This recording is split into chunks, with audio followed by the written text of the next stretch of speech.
கற்பனை செய்து பாருங்கள். உங்கள் உடலில் ஒவ்வொரு கணமும் ஆயிரக்கணக்கான காணப்படாத அலைகள் எழுகின்றன. சில நேரம் இன்பத்தின் அலை, சில நேரம் துக்கத்தின் அலை, சில நேரம் ஏதோ ஒன்று, சில நேரம் வேறேதோ ஒன்று. இந்த அலைகள் வருகின்றன, ஓடுகின்றன, மீண்டும் மறைந்து விடுகின்றன. வானில் வீசும் காற்றைப் போல, சராயில் தங்கும் பயணிகளைப் போல. ஆனால் நாம் என்ன செய்கிறோம்? அவற்றில் சிக்கிக் கொள்கிறோம். இன்பமாக இருந்தால் பிடித்துக்கொள்ள முயல்கிறோம், துக்கமாக இருந்தால் ஓட விரட்ட முயல்கிறோம். இதுவே ராக துவேஷத்தின் தீய சுழற்சி. இந்த சுழற்சிதான் முழு வாழ்க்கையும் நமக்கு துன்பத்தை தருகிறது.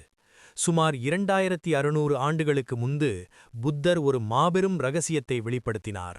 இன்றும் அது லட்சக்கணக்கான மக்களை விடுதலைக்கு கொண்டு செல்கிறது. அந்த பாதை விபஸ்ஸனா. ஆனால் வேதனை என்ற ஒரே சொல் காலப்போக்கில் பெரிய குழப்பத்தை உருவாக்கியது. இன்று வேதனை என்றால் நமக்கு உடனே நினைவுக்கு வருவது துன்பம் மட்டுமே.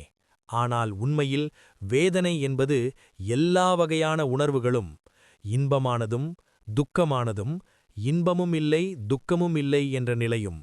அப்படியென்றால் இந்த உணர்வுகள் என்ன? எப்படி இவை நமது துன்பத்தின் மூல காரணமாகின்றன? எப்படி இவற்றை சாட்சி பாவத்தில் பார்த்தால் ராகமும் துவேஷமும் கலைந்து விடுகின்றன?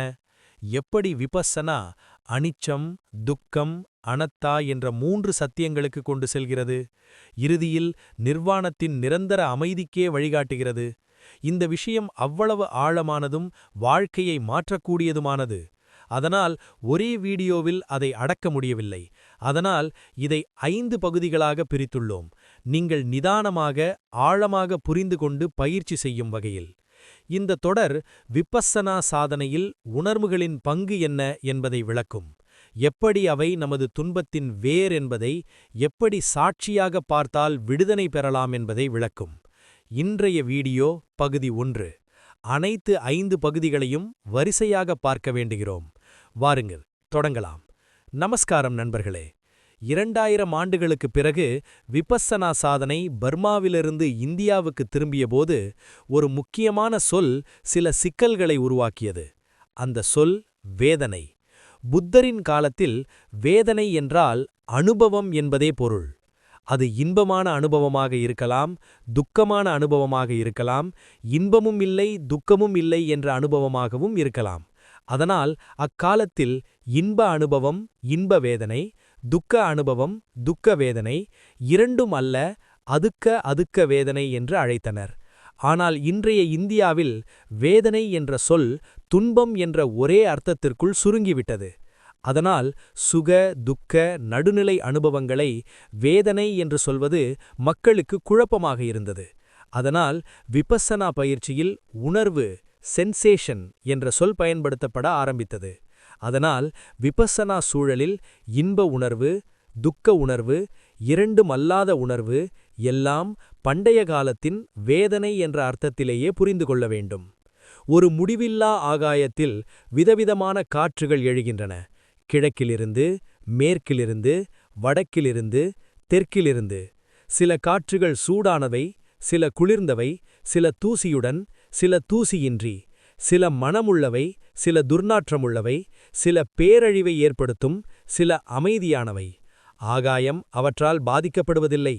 காற்று வருகிறது, சில நேரம் வீசுகிறது, பிறகு மறைந்து விடுகிறது. ஒரு சராயில் பல்வேறு மக்கள் வருகிறார்கள். கிழக்கு, மேற்கு, வடக்கு, தெற்கு. வெள்ளை, கருப்பு, மஞ்சள், பழுப்பு. உயரமானவர்கள், குறைந்தவர்கள், அழகானவர்கள், அழகில்லாதவர்கள். சராய் அவர்களால் பாதிக்கப்படுவதில்லை. மக்கள் வருகிறார்கள், சில நேரம் தங்குகிறார்கள், பிறகு சென்று விடுகிறார்கள். அதேபோல நமது உடலில் பல்வேறு உணர்வுகள் எழுகின்றன. சில நேரம் தங்குகின்றன, பிறகு மறைந்து விடுகின்றன. ஆனால் நாம் அவற்றால் பாதிக்கப்படுகிறோம், பிரதிகரிக்கிறோம். இன்பமான உணர்வுக்கு ராகம், துக்கமான உணர்வுக்கு துவேஷம். ஏன் இப்படி செய்கிறோம்? ஏனெனில் நமது சஞ்ஞா அவற்றை மதிப்பீடுகிறது. அதுவும் தவறான மதிப்பீடு. இதன் பதிலாக பிரக்ஞை வந்தால் அனைத்து உணர்வுகளும் அனிச்சம், மாறுபடும், உருவெடுக்கும், மறையும் என்பதை நாம் உணர்வோம். அப்போது ராகமும் துவேஷமும் நின்றுவிடும். இதுவே விபஸ்ஸனா. இதுவே மனத்தை சுத்தம் செய்யும் தர்ம கங்கை. வாருங்கள், இந்த தர்ம கங்கையில் மூழ்கி அனைத்து துன்பங்களிலிருந்தும் விடுதலை பெறுவோம். இன்றைய இந்த முதல் பகுதியில் உணர்வுகள் நிலையானவை என்பதை நாம் புரிந்து கொண்டோம். அவற்றை பிரக்ஞையுடன் பார்த்தால் ராகத்வேஷம் நின்றுவிடுகிறது. இதுவே விபஸ்ஸனாவின் அடித்தளம். ஆனால் இது தொடக்கம் மட்டுமே. பகுதி 2ஐ கண்டிப்பாக பாருங்கள்.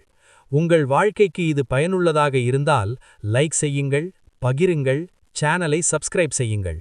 அடுத்த வீடியோவில் சந்திப்போம். அதுவரை விழிப்புடன் இருங்கள், அமைதியாக இருங்கள்.